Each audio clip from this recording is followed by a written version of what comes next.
विभाग। मैं डॉक्टर पटेकर विश्वनाथ चंद्रकांत। आज हम भाषा की परिभाषा और विशेषताएं उनके संदर्भ में चर्चा करने वाले हैं। यह हिंदी विभाग के द्वारा पेपर नंबर जो 8 है उस संदर्भ में हम थोड़ी सी चर्चा करेंगे। तो मनुष्य जो है वो समाशील प्राणी होने के कारण अनेक भाषाओं का उसे ज्ञान होते हैं। तो यहाँ पर भी हमें भाषा की जो विशेषता है उसके संदर्भ में हम थोड़ी सी चर्चा यहाँ पर करेंगे।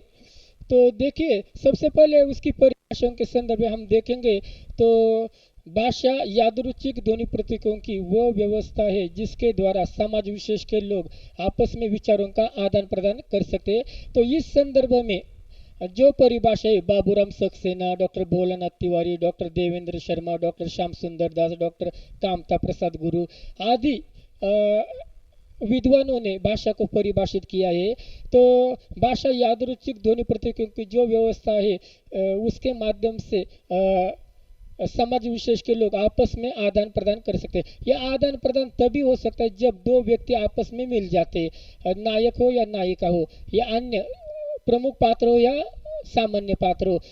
जब एक दूसरे की भाषा को अच्छी तरह से पहचानेंगे तभी संवाद स्थापित होगा, अन्यथा संवाद स्थापित नहीं हो सकता। तो ये जो परिभाषा, इन सभी परिभाषाओं से यही एक अर्थ निकलता है कि भाषा विचार विनिमय का साधन हम मानते हैं। भाषा की कुछ विशेषताएं। भाषा सामाजिक संपत्ति है। भाषा का जो निर्माण है वो समाज में होता है, इसलिए उसे सामाजिक संपत्ति कहा जाता है। अकेला व्यक्ति इसका निर्माण नहीं कर सकता, तो समाज में मिलकर ही समाज के जो लोग हैं तो भाषा का निर्माण करते हुए हमें यहाँ पर दिखाई देते हैं। बेटा जो है, बेटे को विरासत में पिताजी की संपत्ति मिल सकती है, लेकिन भाषा विरासत में नहीं मिल सकती। इसलिए भाषा जो है वो सामाजिक संपत्ति, समाज में ही उसका निर्माण होता है। नए नए शब्द जो है वो समाज में आते हुए हमें यहाँ पर दिखाई देते हैं। भाषा पैतृक संपत्ति नहीं है। भाषा जो है पैतृक संपत्ति यहाँ पर हमें नहीं दिखाई देती, क्योंकि पिता ने जो कमाया है वो उसे विरासत के रूप में हमें प्राप्त होता हमें दिखाई देता है। लेकिन जो भाषा पिताजी ने सीखी है, अंग्रेजी हो, मराठी हो, हिंदी हो, संस्कृत हो, पाली हो, उर्दू हो, वो जैसी कि वैसे बेटे को नहीं आ सकती, इसलिए उसे पैतृक संपत्ति नहीं कहा गया है। उसके बाद है भाषा व्यक्तिगत संपत्ति नहीं है। अकेला व्यक्ति उसका निर्माण नहीं कर सकता, तो समाज में ही भाषा का निर्माण हो जाता है, इसलिए उसे व्यक्तिगत संपत्ति नहीं कहा, तो सामाजिक संपत्ति के रूप में उसे डाला जाता है। भाषा अर्जित संपत्ति है। भाषा का अर्जन किया जाता है। तो भाषा का अर्जन छोटा बालक जो है वो घर में रहकर बड़ों का अनुकरण करके उसका अर्जन कर सकता है। अर्जन करना यानी अनुकरण करना। ये अनुकरण जो है वो छोटा बालक बड़ों के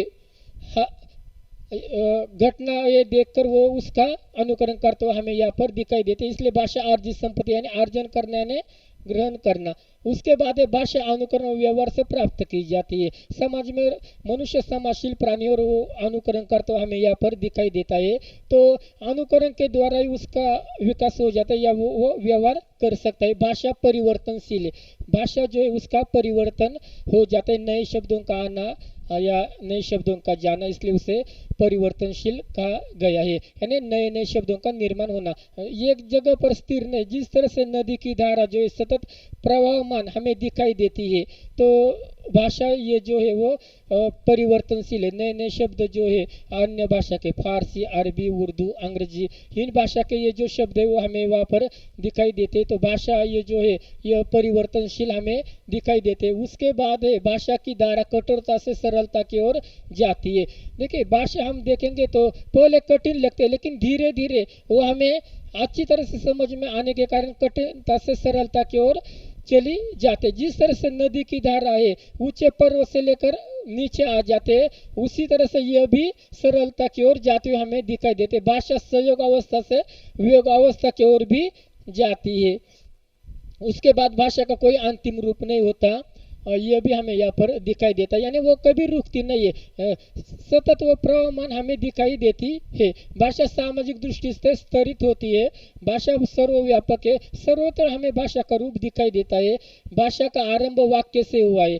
पहले वाक्य शब्द और उसका एक विशिष्ट अर्थ निकलता, तो भाषा का जो आरंभ है वो वाक्य से, भाषा नैसर्गिक क्रिया है, निसर्ग निर्मित है, यानी निसर्ग जो है वो भाषाओं का निर्माण करता हुआ हमें दिखाई देता है, इसलिए भाषा नैसर्गिक संपत्ति मानी गई है। प्रत्येक भाषा की अपनी एक अलग संरचना हमें यहाँ पर दिखाई देती है, और भाषा स्थूलता से सूक्ष्मता की ओर दिखाई देती है या जाती है। भाषा चिर परिवर्तनशील, कभी रुकती नहीं है, यह भी हमें यहाँ पर दिखाई देते है। चिर परिवर्तनशील है, हमेशा उसमें परिवर्तन हो जाता है।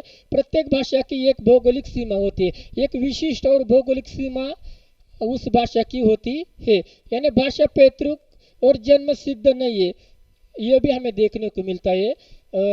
तो यहाँ पर ये जो भाषा है वो महत्वपूर्ण हमें यहाँ पर दिखाई। भाषा के कुछ महत्व है। भाषा ज्ञान प्राप्त करने का साधन है, या भाषा मानव संस्कृति और सभ्यता का विकास का साधन है। भाषा आर्थिक विकास का आधार भी यहाँ पर माना जाता है। भाषा वैज्ञानिक विकास का आधार माना जाता है। मानव विकास का मूल आधार है। भाषा राष्ट्रीय एकता का आधार माना जाता है।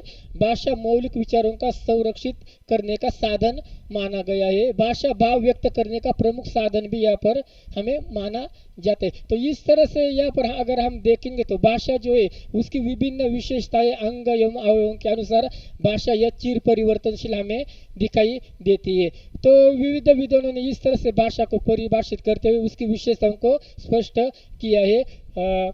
धन्यवाद।